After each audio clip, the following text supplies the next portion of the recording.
1.10 is about algebra equations and functions. First of all, we got to know what a function is. A function is a relationship that assigns exactly one output value for each input value. So for everything we put into an equation, we get exactly one output. So if I put 2 into something and do an operation and get 4, every time I put 2 in there, I'm going to get 4 no matter what. All right? You start with an input, you perform one or more operations, and you get an output. So an example of a function would be something like this.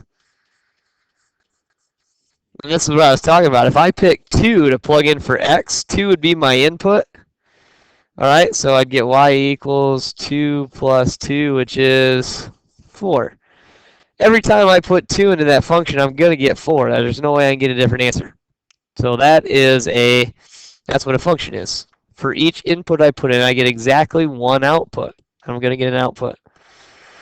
Your domain are your inputs. Notice I plugged in for x. So whatever you put in is your inputs. I plugged in for x, so typically your domain is known as your x values, the values you put into your function.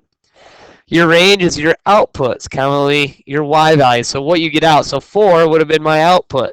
So in this case, my domain would have been 2, and my range would have been 4. Domain is my input, range is my output, and then I could keep picking different ones. I could pick 3 for my domain and get an output of 5, right?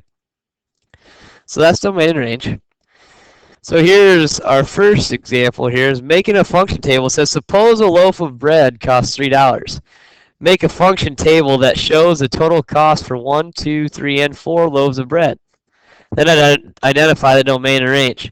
So function table is trying to figure out then what we need to do to figure out our problem. All right, so we have inputs. If I buy 1 loaf of bread, so here's my inputs over here, of my function rule, what I'm doing to it, and then my output over here. All right, so if every time I buy a loaf of bread, it's going to cost me $3. So we're multiplying by 3. So 1 times 3, my output then would be 3. 2, when I buy 2 loaves of bread, well, 2 times 3 is 6, 9, 12. They asked me to identify my domain and range. Well, my domain would be all of these, all my inputs. My domain would be, and we do it in these fancy squiggly set notation, all right, would be 1, 2, 3, and 4. My range would be all the outputs I get. So 3, 6, 9, and 12. So that would be making a function table and identify your domain and range, what you put in and what you got out. Okay? 2 says the top speed reached by a sailboat during a race is 6 miles per hour. Write an equation using 2 variables to show the relationship between the number of hours h a sailboat travels at its top speed and the distance d it travels. So it gave us our 2 variables, d and h. All right. If I travel 1 hour, I'm going to go 6 miles per hour at my top speed. So if I write an equation, my distance is dependent upon how long I go. So my distance is dependent upon, h would be for hour, sorry, h times 6, because for every hour I go 6 miles. All right. So we're going to multiply. Here's my function table that I already made up for you. Here, my function table is here.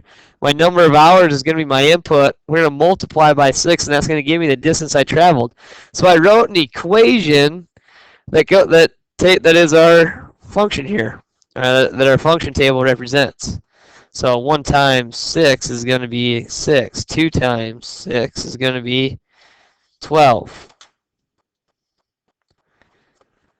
All right, erase that there. And 3 times 6 would be 18. I think this was 12 and this was 6. All right, and to identify my domain and range again, my domain would be 1, 2, 3. My range would be 6, 12, and 18. Let's make sure we answered that entire. I lost my question. So at its top speed, find the distance it travels. Yeah, so we wrote our equation. So what we said is our distance, d, equals our 6 miles per hour times is dependent upon how many hours we go. All right.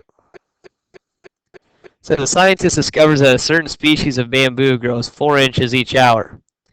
Write an equation to show using two variables. Write an equation using two variables to show the relationship between the growth g in inches of this bamboo plant in h hours.